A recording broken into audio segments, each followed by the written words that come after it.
No matter your status, in the face of any form of abuse, stand firm and say, Hell no. The Color Purple 2023 Character Reviews Around Gender-Based Matters, Part 1.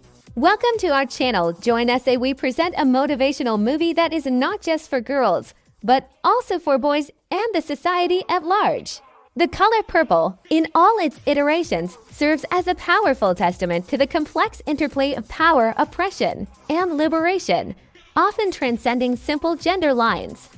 The 2023 film adaptation, drawing from Alice Walker's foundational novel and reimaging the 1985 cinematic masterpiece, offers a fresh lens through which to explore these enduring themes. Subscribe to our channel, like, and share so we can create a global change.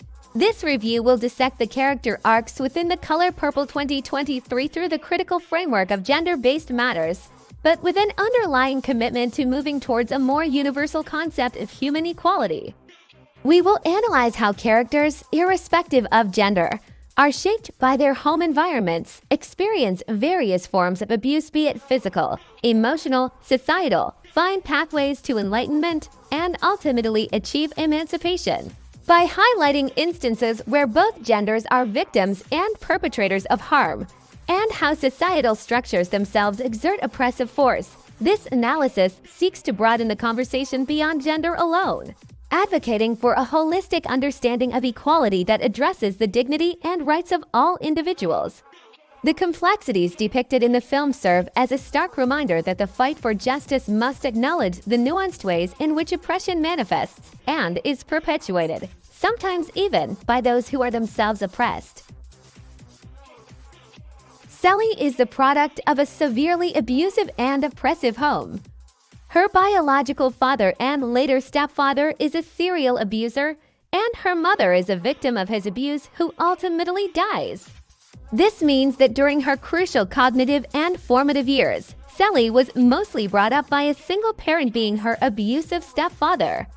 This significantly increased her vulnerability and chances of prolonged abuse, as there was no other parent figure present to offer protection, intervention, or an alternative emotional safe haven. This environment instills in Sally a deep sense of powerlessness, low self-worth, and a learned helplessness. A pivotal scene that supports this is very early in the film, after her mother has died. Sally gives birth alone, and her presumed father immediately takes the newborn baby away from her, reinforcing his absolute control and her powerlessness without another parent to protect her or her children. The pervasive atmosphere of fear and the lack of any protective adult presence highlight her isolated vulnerability under his sole, abusive authority. Baby mine, I'll take him if I want to. Give him here. Sally is primarily abused by her stepfather. The first instance of this abuse depicted after his sexual abuse and taking her children is when her stepfather offers her to Albert Mr. Johnson as a wife instead of Nettie, treating her as expendable property to avoid losing Nettie, whom he desired. He rapes her, fathers her children, and then takes those children away. She is then further abused by her husband, Albert Mr. Johnson, who physically beats her, verbally degrades her, hides her sister's letters, and exploits her labor. Her experiences are also shaped by the patriarchal society that limits her agency. Sally is significantly enlightened and empowered by Shug Avery. Shug introduces Sally to self-love, sensuality, and a broader understanding of spirituality beyond traditional dogma. Shug's independence and defiance inspire Sally to find her own voice and strength. Nettie's letters also play a crucial role in her enlightenment by revealing the truth about her children and the outside world. A critically depicted moment of enlightenment by Shug occurs when Shug helps Sally bathe. In this intimate scene, Shug directly challenges Sally's internalized feelings of ugliness and worthlessness, telling her she is beautiful and touching her with care and respect. This act of tender affirmation, combined with Shug's own self-assured sensuality, deeply moves Sally, making her physically and emotionally aware of her own body and self-worth in a way she never was under her abusers. This moment marks a turning point where Sully begins to see herself through a lens of love and acceptance, rather than shame. The discovery and reading of Nettie's hidden letters represent a massive intellectual and emotional awakening. A critical scene shows Sully and Shug unearthing the long-hidden stack of envelopes. As Sully begins to read, her facial expressions shift from confusion to dawning realization, then to heartbreak and eventually fierce determination. The letters reveal that Nettie is alive, has been searching for her, and that Sully's children are also alive, contradicting Mister's lies. This inflow of truth shatters Sully's isolation and fuels her understanding of the wider world, giving her concrete reasons and newfound hope to fight for her own freedom and reunification. Sully's emancipation is a gradual process culminating in a powerful act of self-assertion. It begins with small acts of defiance and self-discovery fostered by Shug. The definitive moment of her emancipation is when she stands up to Mister at the dinner table, curses him, and declares her departure. This is followed by her building her own successful business making pants, gaining financial independence, and ultimately reuniting with her long-lost children and sister, signifying emotional and familial liberation. Side note, the relationship between Sully and Shug Avery is depicted with a clear and undeniable romantic and sexual intimacy, which directly constitutes a narrative of, or rather, more broadly, queer love.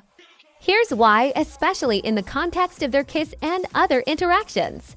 Their relationship goes beyond platonic friendship. Scenes showing them holding hands, embracing, and particularly kissing are clear indicators of romantic intimacy. If they're rough around the edges, they're probably soft on the inside. Would you look at all of God's beautiful... Shug helps Sully discover her self-worth, her own body, and a spiritual understanding that resonates with her. This deep emotional connection forms the foundation for their physical intimacy. Oh, that's fancy. This ain't me. Hush.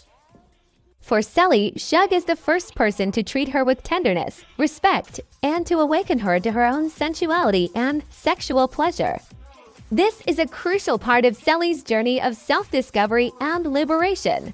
The film does not shy away from portraying their romantic and sexual bond. It's not merely implied but explicitly shown through their interactions, including the kisses and the bathing scene, which is rich with sensual overtones and mutual discovery. While the term lesbian might not have been commonly used or understood in the same way during the historical period the story is set, the narrative clearly portrays a deep, enduring, and ultimately romantic and sexual relationship between two women. It's a foundational element of the story's exploration of love, identity, and liberation beyond conventional societal norms. Subscribe to our channel, like, and share, so we can create a global change. Like Sully, Nettie is a product of the same severely abusive and oppressive home environment. However, Nettie is depicted as being more resilient and less psychologically broken by the initial trauma due to her strong bond with Sully and her more outwardly defiant nature. Crucially, Nettie's resilience is significantly a result of her enlightenment through education. Her intellect and thirst for knowledge provide her with tools for understanding the world, hope for escape, and the ability to articulate her experiences, which fortifies her against the degradation they both face. Nettie experiences direct abuse from her stepfather, who attempts to assault her, leading to her fleeing their original home. After seeking refuge with Sully, Albert Mr. Johnson also attempts to rape Nettie, a brutal act that directly forces her to leave Sully and the farm. Beyond these direct personal abuses, Nettie also faces indirect abuse and limitations through broader societal power abuse. This is evident in the patriarchal and racist structures of the early 20th century American South, and later in the forms of colonial abuse she witnesses and experiences in Africa. Nettie's enlightenment largely comes from her experiences abroad as a missionary in Africa. Her exposure to different cultures, her continued education, and her work with the Olinka people broaden her worldview and deepen her understanding of justice and community. Her commitment to education and preserving the story of her family empowers her. Nettie's emancipation is found in her education, her mission work in Africa, and her unwavering determination to reconnect with Sally. Her flight from direct abuse her stepfather and Albert's attempted rape is the initial catalyst for her seeking freedom. The broader society, through institutions like the missionary program, provided the critical opportunity for her physical and intellectual emancipation, allowing her to escape the confines of her initial abusive environment and gain self-sufficiency and purpose. Her ultimate emancipation is realized upon her return to America and the joyful reunion with Sally and their children. Subscribe to our channel, like and share so we can create a global change. Shug Avery is the product of a seemingly good home with two happily married parents, her father being a respected preacher. This background provides a stark contrast to the experiences of Sally and Nettie. It highlights the possibility of a change in the trend of abuse and gender inequality when children are raised by both parents in a relatively stable and loving environment. Even though her home had elements of moralistic rigidity that she rebelled against, the presence of both parents and a different family dynamic seemingly spared her from the direct physical and sexual abuse experienced by Sally and Nettie, allowing her to develop a stronger sense of self and agency that defied societal expectations. Her later life choices, while unconventional, stem from a place of seeking personal freedom rather than surviving direct, continuous trauma. Societal implication: this contrast underscores the critical need for society to prioritize and foster environments where children are nurtured by both parents or stable, loving parental figures as a crucial precaution against cycles of abuse and the perpetuation of harmful gender inequalities. Such stable home foundations can provide a resilience and sense of self that are vital for overcoming societal challenges. Shug was primarily abused by her father's refusal to accept her life choices and career as a blues singer.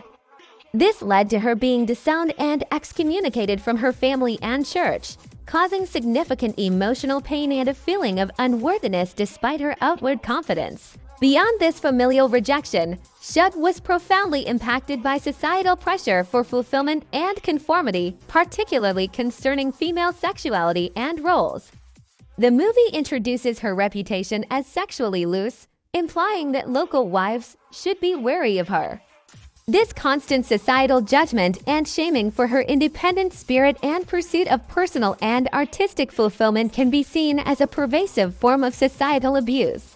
While she defiantly embraced her persona, becoming an object of discussion, this choice also meant she was consistently navigating a world that sought to condemn or control her. Her perceived ease in relationships or her use of Albert's home was often a survival mechanism or a way to assert her agency within a system that offered few other avenues for a woman like her.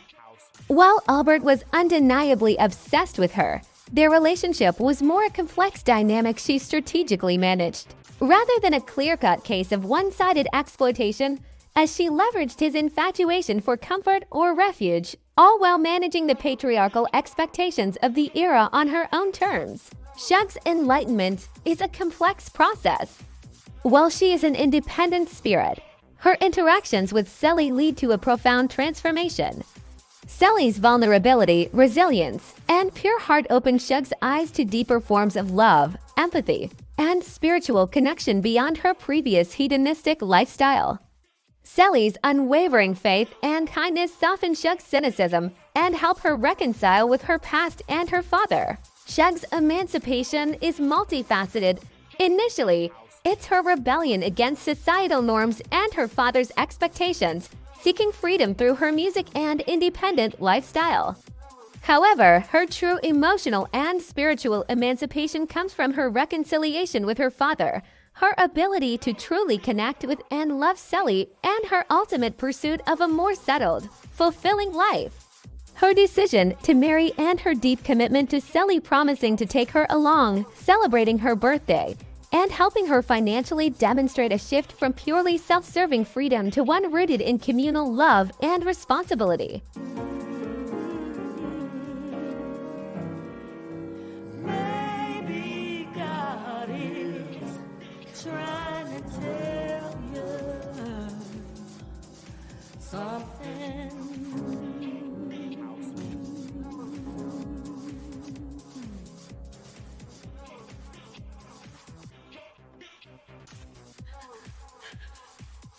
us as we review 3 more characters that highlights even more critical exposition of societal gaps and the need to consider even more universal concept of gender equality. Subscribe to our channel, like and share so we can create a global change.